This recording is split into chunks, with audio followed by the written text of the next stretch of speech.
Ciri orang takwa itu salah satunya dia yakin dengan Allah, kemudian dia sembah Allah dengan mendirikan salat. Setiap ada kalimat salat di dalam Al-Quran yang bermakna ibadah, umumnya selalu diawali dengan derivasi kata aqama, yuqimu, iqama. Aqama, yuqimu, iqama.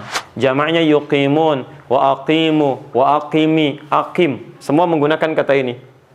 Al-Baqarah 43, wa aqimus shalah. Di 45-nya nggak disebutkan karena diikutkan hukumnya ke 43-nya. Kemudian teruskan lagi, misal di Al-Isra ayat ke-17, aqimis salata liduluqis syams. Tafsirnya di Quran surah ke-11 ayat 114, aqimis salata tarafayn nahar. Quran surah 29 ayat ke-45, utlu ma uhiya ilaika minal kitab wa aqimis salah. Selalu ada kata ini. Sifatnya disebut dengan iqamat. Iqamah. Allahu akbar, Allahu akbar, asyhadu an la ilaha illallah. Itu disebut dengan iqamah. Apa itu iqamah? Seakar dengan kata ini, aqama yuqimu iqamah, jamaknya yuqimun. Apa itu yuqimun? Artinya berdiri sempurna. Berdiri sempurna. Hati-hati, bukan berdiri, tapi berdiri sempurna. Awas, ada sikap sempurna di sini.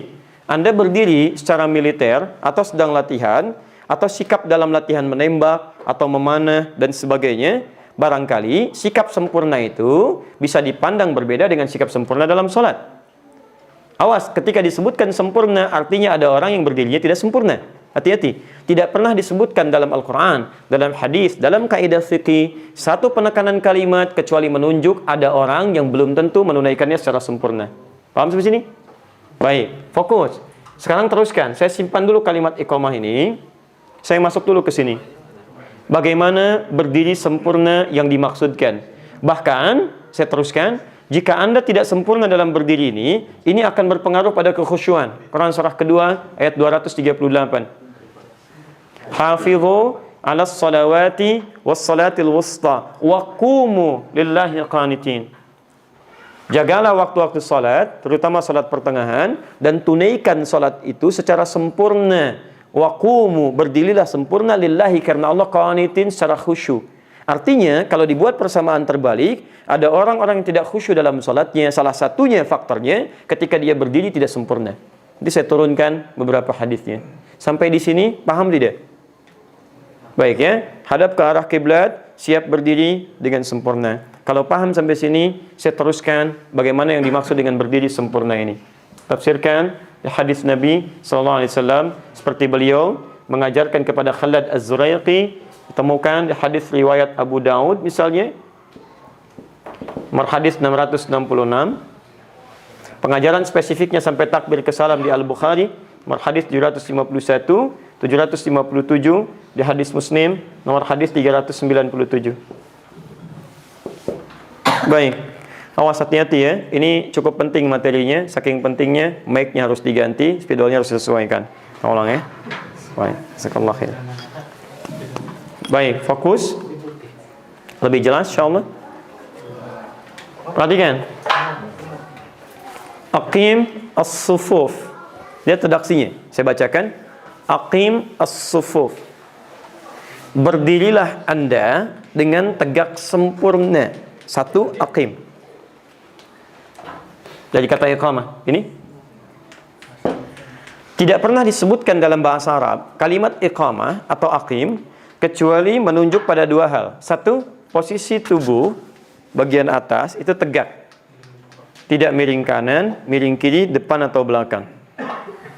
Nah, ini mungkin mudah untuk dilakukan. Tapi bagian kedua, ini yang paling penting.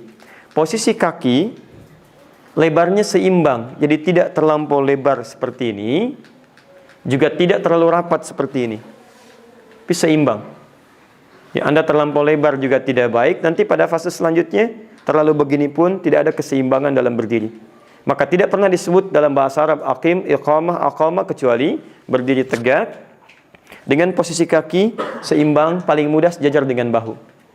Jelas sampai sini? Awas hati-hati ya, kelihatan seperti sederhana, tapi nanti tahap berikutnya kita akan lihat. Berdiri tegak, kaki sejajar dengan bahu. Lanjutkan. Monggo, terlihat insyaallah.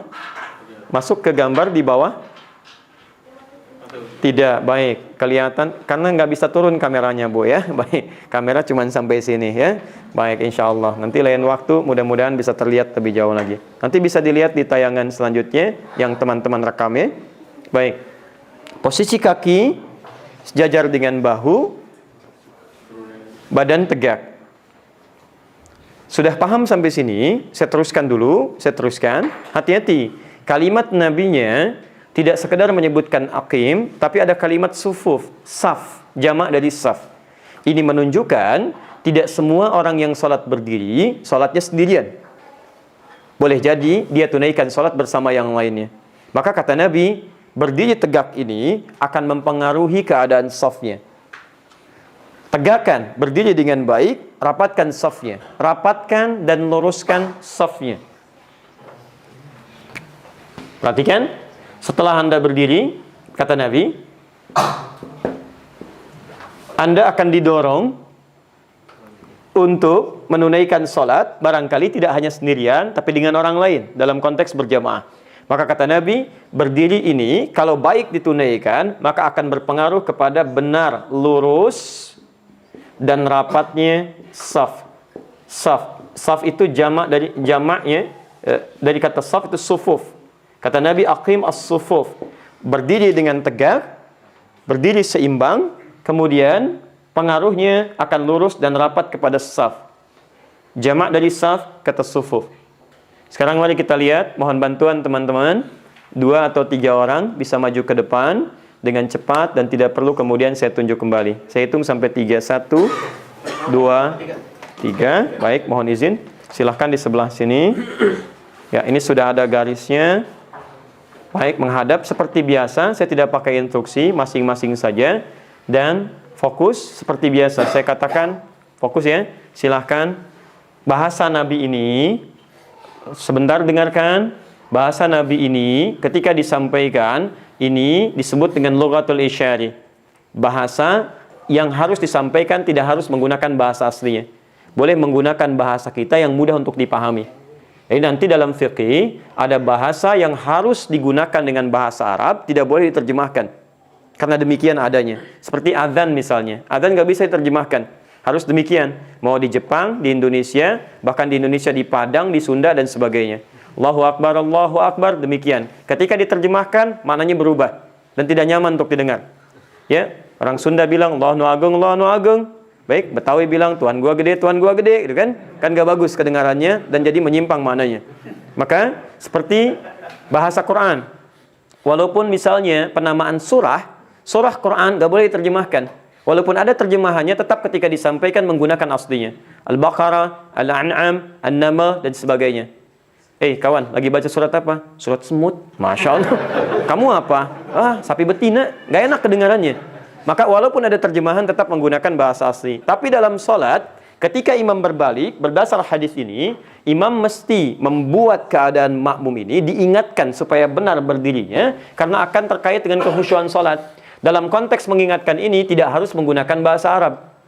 Ingat ya, Anda boleh menggunakan bahasa yang sesuai dipahami. Di Jepang boleh pakai bahasa Jepang. Jangan lantas Anda gunakan bahasa Arab, tapi makmum tidak mengerti apa yang Anda ucapkan. Istau, sudah tahu. Masya Allah, tidak. Maksudnya luluskan, rapatkan. Baik, maka saya katakan, tolong rapat dan luruskan. Bebas. Baik, tahan. Saya tanya pada Anda semua yang ada di sini, apakah ini sudah rapat? Nggak usah nengok, sedang sholat. Ya. Ini sudah rapat? Baik, jangan dirubah ya. Jangan dengarkan bisikan yang tidak jelas. Baik, lurus? Nah, sekarang kita menilai ini rapat, kita menilai ini lurus. Tapi ingat, dalam agama, dalam syariat, ukuran benar tidaknya satu ibadah itu terletak pada dalil yang pernah saya sampaikan di awal. Maka jangan membuat persepsi ketika Nabi memberikan panduan kepada kita. Ukuran rapat ini, kata Nabi, ukuran lurusnya, lihat kalimatnya. وَحَاذُوا بَيْنَ الْمَنَاكِبْ وَالْأَقْدَامِ Aqimus sufuf وَحَاذُوا بَيْنَ الْمَنَاكِبْ وَالْأَقْدَامِ. Ukuran lurusnya ini adalah ketika kata Nabi, tumitnya itu berada di garis yang ditunjukkan atau dampaknya kepada lurusnya bahu. Jangan dirubah dulu, biarkan. Fokus ya. Kata Nabi, saf dipandang lurus jika tumitnya itu bisa sejajar, kaki bagian belakang. Yang ditandai dengan bahunya pun akan sejajar. Lihat sini, kalau ini disebut lurus atau tidak, kalau mengacu pada ketentuan Nabi ini belum lurus tuh. Masih ada bengkok-bengkok. Bagaimana luruskan ini? Sederhana. Kata Nabi, perhatikan garisnya. Kemudian yang diluruskan bukan kaki bagian depannya, tapi tumit bagian belakang. Jelas ya? Jangan dulu dirubah, biarkan ya. Jangan dulu dirubah. Supaya diketahui mana yang benar dan mana yang salah ya. Baik. Sekarang kembalikan seperti semula. Baik, tahan. Lihat sini. Ini ada garis ya. Ini ada garis. Maka kalau Anda luruskan kaki bagian depan, ukuran kaki kan beda-beda. Baik ya? 39, 40, 41 misalnya. Ketika Anda luruskan kaki bagian depan, maka otomatis posisi bahu tidak akan sejajar. Contoh, teman-teman, tolong garisnya disejajarkan untuk kaki bagian depan. Berdirinya di sini. Ini. Tolong kaki bagian depan sejajarkan. Perhatikan, ketika yang depannya sejajar, maka dampaknya kepada bahu kelihatan lebih jelas. Walaupun tidak nengok ke belakang, tetap akan kelihatan. Ya. Jelas ya? Baik, sekarang kita robah. Tumitnya itu kemudian kita sejajarkan dengan garis. Saya mau tanya sebentar, apakah posisi ibu-ibu yang di bawah cukup banyak atau barangkali bisa kemudian mengambil saf di belakang? Karena saya lihat ada turun naik untuk melihat. Kalau cukup, Anda maju, ibu-ibu bisa naik supaya mudah untuk melihat dan barangkali tidak penasaran untuk melihat bagian kakinya. Cukup tidak? Kalau tidak cukup, ya tawakal kepada Allah. Baik. Bisa, teman-teman rapatkan aja, boleh maju.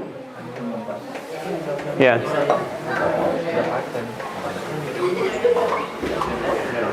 Baik ya. Sekira cukup insya Allah. Baik, Anda bisa maju. Ya. Ya, kita tinggal punya 9 menit, kita agak cepat. Teman-teman agak maju aja, nggak apa rapat. Pak, silakan. Baik, sudah. Ya, yang mau aja, yang tidak nggak apa-apa, nggak usah harus naik. Anda maju aja, nggak apa-apa sampai sini. Ya, bisa. Baik, nggak apa-apa. Kalau penuh, saya keluar nggak ada masalah. Yang penting nggak ada masalah. Oke. Sudah ya. Baik, saya teruskan ya, karena waktu kita berjalan, saya teruskan. Jadi posisi ini, kata Nabi, perhatikan garis, dipandang lurus apabila posisi tumit, ini yang sejajar dengan garis, ditandai dengan bahunya sejajar. Tahan sampai sini, sudah? Sebentar, paham sampai sini? Baik, dengan demikian, posisi seperti ini pernah terjadi di zaman Nabi, ketika beliau akan mulai membuat saf, dan zaman Nabi pun ada anak-anak, tapi anak-anaknya tidak bersuara ya. Baik, kita lihat sebentar. Fokus. Ketika tidak ada garis, Nabi memberi contoh membuat garis. Ini petunjuk bahwa saf ini sangat penting. Jadi kalau Anda masuk ke satu tempat untuk sholat, belum ditemukan garisnya, nggak ada masalah, Anda coba ukur. Ya, misal bisa dengan menggunakan yang lain. Kalau zaman Nabi, beliau langsung gunakan pedangnya, bikin garis begini. Ya. Tapi ingat, membaca hadis itu kita mesti smart, mesti cerdas. Lihat, maksudnya harus menggunakan perangkat yang sama atau contoh untuk menggunakan perangkat lain. Jadi jangan dikira sunnah Nabi pakai pedang. Saya cari samurai dulu misalnya. Kita garis. Ini nggak tepat. Maksudnya cari garis jajar. Ini sudah ada. Ini tidak perlu dicari lagi. Silahkan. Ya, sebentar ya. Maju. Fokus. Lihat, luruskan tumit bagian belakang dengan garis. Ini, mohon izin ya. Mundur dikit ini. Enggak, ikut saya saja. Ini mundur dikit. Maju dikit. Dah. Mundur dikit. Mundur dikit. Terus. Dah. Maju dikit yang ini. Satu lagi. Dah. Perhatikan sini. Coba lihat ya. Ketika Anda sudah luruskan dengan garis, maka posisi bahu lebih sejajar. Lebih baik. Jelas sampai sini? Ini yang disebut lurus. Dan bukan aib bagi seorang imam untuk kemudian dia melihat posisi makmumnya. Enggak apa-apa. Nabi bahkan sering beliau jalan. Kemudian beliau lihat sudah lurus atau belum, beliau rapatkan. Karena posisi sholat seperti ini akan membawa dan berpengaruh pada kekhusyuan. Daripada kemudian Anda tidak bisa menikmati sholat, ya imam punya peran. Makanya imam itu bukan jabatan prestisius untuk saling diperlombakan. Tapi tanggung jawabnya tidak mudah untuk bisa membawa kekhusyuan dalam sholat. Baik, pertanyaan selanjutnya, rapat tidak? Rapat ya? Baik. Ingat fokus, ukuran rapat dalam sholat berbeda dengan pandangan kita dalam mempersepsikan rapat. Kita lihat bagaimana Nabi menyebut rapat. Lihat kalimatnya. Setelah mengatakan wahadhu bainal manakib wal aqdam, kemudian kata beliau, perhatikan, wala tadharu furjatin lisyaitan. Jangan biarkan setan masuk ke sela-sela saf kalian. Awas, jangan dulu diperbaiki ya, biarkan begini. Ada setan khusus menggoda orang sholat. Ada 9 jenis setan, lain kali nanti kita bahas dengan lebih terperinci. Ada setan khusus yang tugasnya menggoda orang sholat. Namanya khanzab. Kata Nabi, kalau Anda sedang mulai sholat, Anda berikan celah, setan itu akan masuk ke celah-celah orang sholat dan mengatakan, lihat kalimatnya, udhkur kada, udhkur kada. Kamu ingat ini ya, kamu ingat ini ya. Di semua hal-hal yang tidak kita ingat, ketika Anda berdiri, itu belum muncul. Tapi kalau ada celah nanti ketika Anda mulai takbir, Anda akan mulai merasakan yang tidak diingat pun akan muncul. Silakan kalau nggak percaya, sholat apapun, kalau Anda sedang begini, belum terjadi. Tapi begitu Anda mulai takbir, dia mulai beraksi. Ingat ini, ingat itu. Padahal Anda nggak pengen ingat, tapi bisa muncul. Bahkan kata Nabi, hatta la yash'ural musalli kam raka'atan yusalli. Sampai ada orang sholat, lupa berapa rakaat sedang menunaikan sholatnya. Ini persoalannya. Maka bagaimana menutup celahnya? Kata Nabi, wala tadharu furjatin lisyaitan. Jangan berikan celah bagi setan masuk. Celahnya dalam bahasa Nabi disebut dengan furja, furjatun, furja. Saya mau cek sebentar. Kelihatan, Bu? Ini? Kelihatan? Belum saya tulis. Bagaimana bisa kelihatan? Luar biasa ya. Baik. Ibu-ibu sejak pindah ke atas, penglihatannya lebih tajam ya. Masya Allah. Nah bayangkan, pindah ke atas, penglihatan lebih tajam. Belum saya tulis, sudah kelihatan. Ini ya, tulisannya furja. Furjatun. Apa itu furja? Furja itu celah yang muncul di antara satu bagian yang menempel. Ini. Contohnya, gak usah nengok sedang sholat. Saya mundur. Lihat sini. Ini satu titik menempel. Seperti ini. Kemudian ada celah di belakangnya. Ini disebut furja. Kalau terpisah begini, disebut khalal namanya. Khalalun. Ya, ini celah begini saja, setan masuk. Apalagi yang terpisah. Di orang yang memisahkan diri dari jamaah itu sangat oleh Nabi ditegaskan untuk kembali ke jamaah, ke saf. Bahkan dihitung sholatnya menyendiri, tidak ikut dengan imam. Kenapa? Yang seperti ini akan mudah digoda oleh setan, gak ada faedahnya datang berjamaah. Ya, maka dalam konteks ini, yang begini saja, itu diminta oleh Nabi untuk dirubah supaya ditutup celahnya. Baik, sekarang perhatikan. Kecenderungan orang sholat, tolong jangan dirubah ya, posisi ini. Kecenderungan orang sholat ketika berdiri, dia bisa berdiri dengan posisi begini, kakinya. Yang tumitnya ke dalam, kaki depannya yang ada jemarinya keluar begini. Lebih mudahnya, Anda bisa melihat kaki saya terbuka begini keluar. Ya, sholat sendirian begini, sah, nggak ada masalah. Sholat sah, menghadap ke arah kiblat. Tapi ketika Anda berjamaah, ini bisa menjadikan potensi besar. Teman Anda pun posisinya begini, maka kaki dia yang sebelah kiri akan menempel dengan kaki kanan Anda, kemudian ujungnya menutup begini, ada celah di belakangnya seperti ini. Seperti yang terlihat, kemudian seperti ini. Lihat, belakang jangan dirubah, ini ada celah. Ya kan? Perhatikan, ini ada celah. Karena posisi kakinya masing-masing seperti ini, terbuka keluar. Ada yang terbuka sangat, ada sebagian begini, ada yang hampir menutup. Caranya kata para ulama, ini sah salat seperti ini, berdirinya sah. Cuma rawan setan masuk di sini. Maka jika bisa Anda lakukan, dan ini harus diusahakan sebaik-baiknya, berdirilah kemudian secara lurus, baik depan atau belakangnya seperti ini. Lalu mulai ditempelkan satu dengan yang lainnya. Saya contohkan dengan teman-teman, berdiri lurus begini, depan belakang, lalu mulai ditempelkan. Saya mohon izin untuk kemudian bantu untuk menempel. Ya, ini. Perhatikan.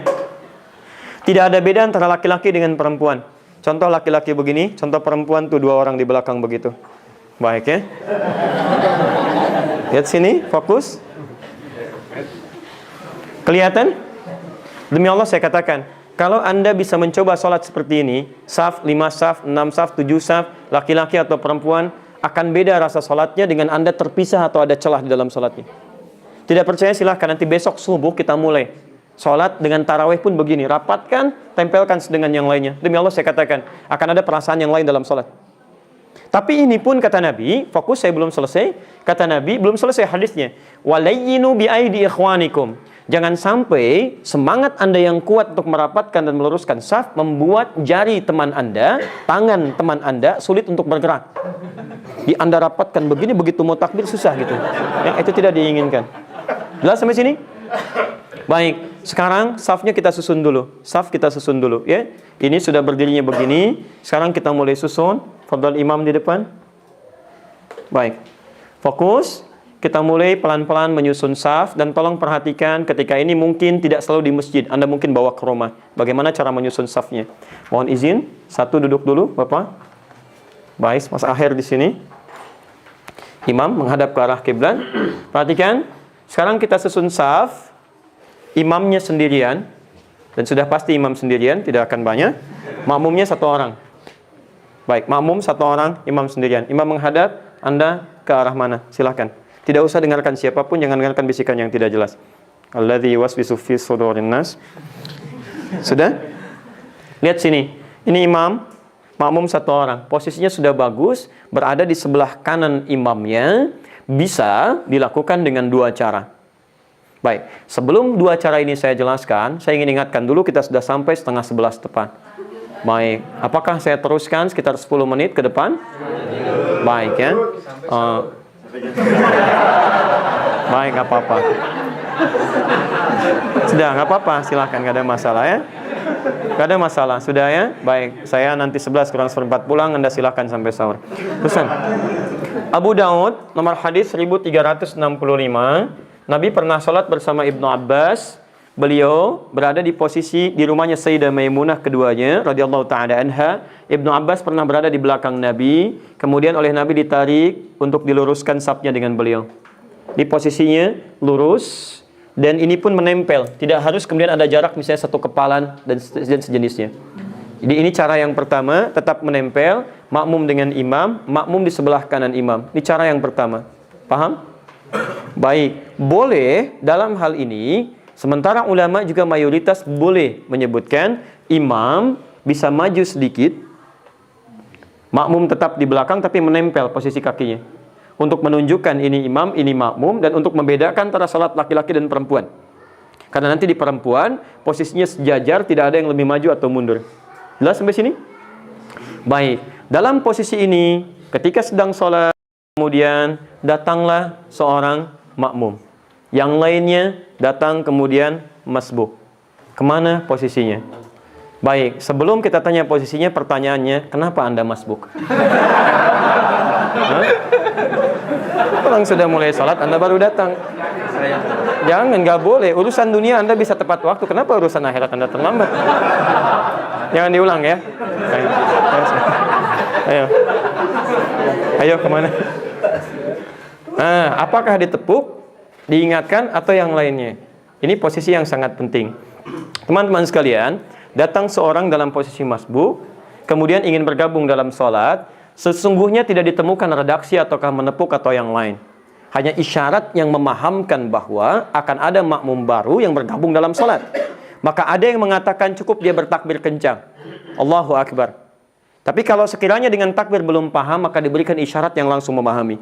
Boleh misalnya ditepuk dengan ringan, atau misalnya dicolek, boleh yang memahami. Silahkan. Lebih baik gunakan tangan kanan. Baik ya. Nggak usah nengok sedang sholat. Baik, silahkan. Nah ini bisa terjadi begini. Sudah ditepuk 3 kali, nggak ngerti-ngerti. Ya kan? Bagaimana posisinya nanti? Nah ini boleh ketika ini dipahami imam tahu, imam boleh memberi isyarat dengan meminta makmumnya mundur. Boleh, bisa dilakukan. Jadi ini bisa memberikan isyarat begini, mundur. Ini mundur, diatur. Silakan. Ya, nggak usah nengok, sudah sholat. Lihat ya, kita fokus, waktu kita terbatas. Lihat sini, bagaimana menyusun posisinya ketika ada 2 orang di belakang. Maka yang satu tepat di belakang imamnya, yang satu sebelah kanannya ini. Paham sampai sini? Baik, setelah ini dipahami dengan baik, datanglah kemudian makmum selanjutnya. Anda lebih daripada yang tadi ya. Sudah nggak usah dibahas lah. Baik, sudah bagus ya. Ini posisi masuk ke kiri. Tolong fokus teman-teman, seimbangkan. Posisi ini di tengah. Jika ada masuk, dahulukan kanan dulu, kemudian kiri dulu, kanan lagi, kiri lagi, sehingga sampai penuh safnya seimbang. Jelas sampai sini? Baik, sekarang ini kita minta duduk yang dua ini. 1, 2, tahan sebelah sana dulu. Imam tetap di tempat. Alhamdulillah. Sekarang perhatikan Bu ya, ini saya fokus kepada ibu sesinya. Ini misal suami. Maaf Mas ya. Ya, itulah. Ini, ya. Di mana posisinya? Bebas lah. Jangan takut, salah nggak apa-apa. Yang kalau benar saya curiga justru. Ayo, ayo kemana? Ini, yakin? Baik. Fokus niat. Jika ada suami laki-laki, misal di belakangnya makmum perempuan, entah itu istrinya, ibunya atau anaknya, maka posisi yang terbaik adalah persis di belakang imam, bergeser. Ini. Jadi bukan di samping kanan, kiri, tapi di belakang.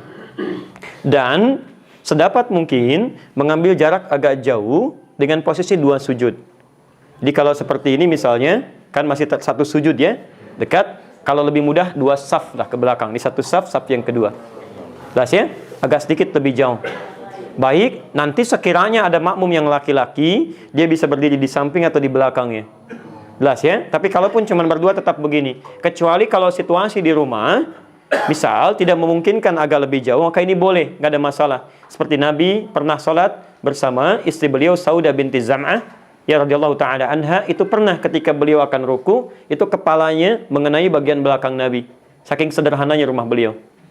Jelas ya? Padahal bisa beliau membuat rumah yang lebih mewah gitu kan. Tapi ini luar biasa. Nanti bahas yang lain lah supaya kita bisa lanjutkan bahasan kita. Ini imam, kemudian makmum perempuan. Ibu jelas sampai sini? Baik, sekarang saya robah situasinya. Baik. Maaf ya. Ini perempuan, imamnya. Misal, ini ibunya, bisa dikit. Ini anak perempuan. Di perempuan dengan perempuan, atau teman dengan teman. Kemana posisinya? Lihat sebentar. Ini sudah bagus. Ambil posisi sebelah kanan. Dan tidak ada yang maju atau mundur. Pilihan cuma satu, sejajar. Paham ya? Baik, dalam posisi ini, ketika sudah sejajar, tiba-tiba datang temannya perempuan satu lagi. Bisa, Ya. ini Mbak ya, bisa. Iya. Baik. Bebas. Siap. Gak usah. Jangan kebanyakan mikir, keburu salam. Bukan Ya. perempuan, udah tahu. Ya, baik. Fokus, lihat sini. Nah, teman-teman sekalian, ini sudah sangat bagus sekali. Untuk perempuan, sesama perempuan, tidak usah meminta salah satunya mundur, tapi langsung masuk ke sisi yang lainnya. Dan ini Bu ya, ini sejajar. Imam tetap di tengah.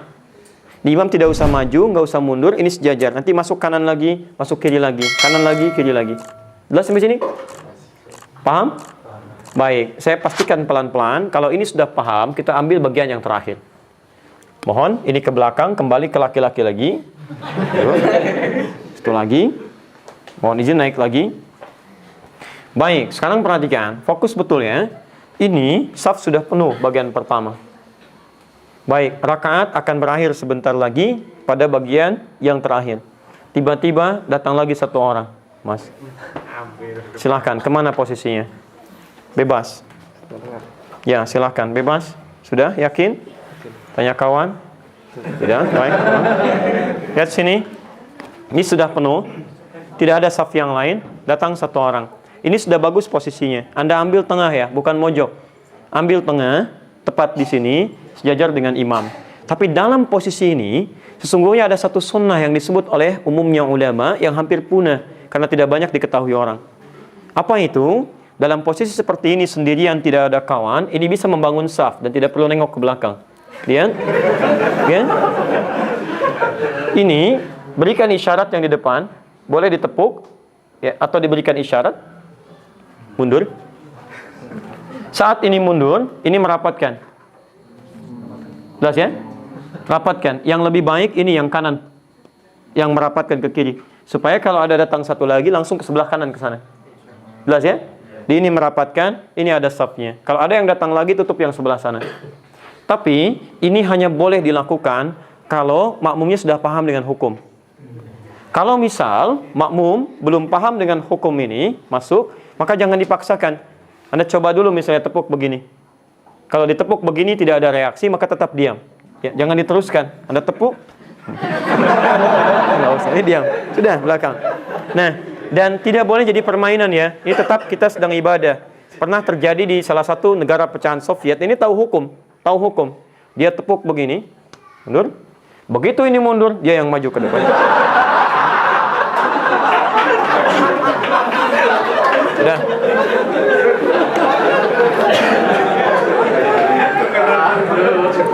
Baik ya. Baik, jadi ya itu kita cara membangun saf untuk pertama kali. Walaupun mungkin terlihat ada beberapa hal yang cukup menarik, bahkan mungkin kita bisa tersenyum, tapi pada prakteknya demikian yang kita harus maksimalkan. Tutup celahnya, maksimalkan, dan kalau sudah berdiri seperti itu kata Nabi, demikianlah, rasakan mungkin itu sholat terakhir kita. Makanya setelah itu ada iqamah. Iqamah itu bukan cuma formalitas, Allahu Akbar, bukan. Jadi begitu ada iqamat, itu bukan panggilan sholat. Panggilan sholat itu adzan. Iqamah itu adalah isyarat untuk supaya kita menyiapkan safnya, kondisi hati kita dan sebagainya. Jadi kalau ada isyarat misalnya, maaf, Pak Munir sudah mulai mengatakan misalnya iqamah, Allahu Akbar, maka tugas kita adalah mulai memastikan saf kita baik. Hadirkan suasana kekhusyuan. Rasakan mungkin ini salat kita yang terakhir. Paham sampai sini? Baik. Kalau sudah sampai sini, kita berhenti dulu. Ini kita coba untuk tanyakan dulu sebentar untuk memastikan. Baik, paham tidak? Paham. Jelas insyaallah? Baik. Apakah dengan posisi ini kita sudah sholat? Sudah mulai sholat? Belum, karena sholat dimulai dengan takbir. Di kita baru persiapan sholat untuk menghadirkan kehusyuan. Kapan kita mulai kemudian bertakbir, mempelajari dengan baik, seperti apa cara takbirnya, dan hebatnya, ternyata berdiri dan takbir yang benar ini ada makna yang sangat luar biasa, sampai dipraktekkan oleh seorang sahabat, sampai dia sukses urusan dunia, jadi orang paling kaya di Madinah, dan dijamin oleh Nabi masuk surga. Hanya mempraktekkan berdiri saja begini, plus dengan takbirnya. Siapa orang ini dan bagaimana cara dia prakteknya, kita akan lihat dalam pertemuan besok hari insyaallah. Baik ya, subhanakallahumma bihamdika asyhadu an la ilaha illa anta astaghfiruka wa atubu ilaik. Wa akhiru da'wana alhamdulillahirabbil alamin. Assalamualaikum warahmatullahi wabarakatuh.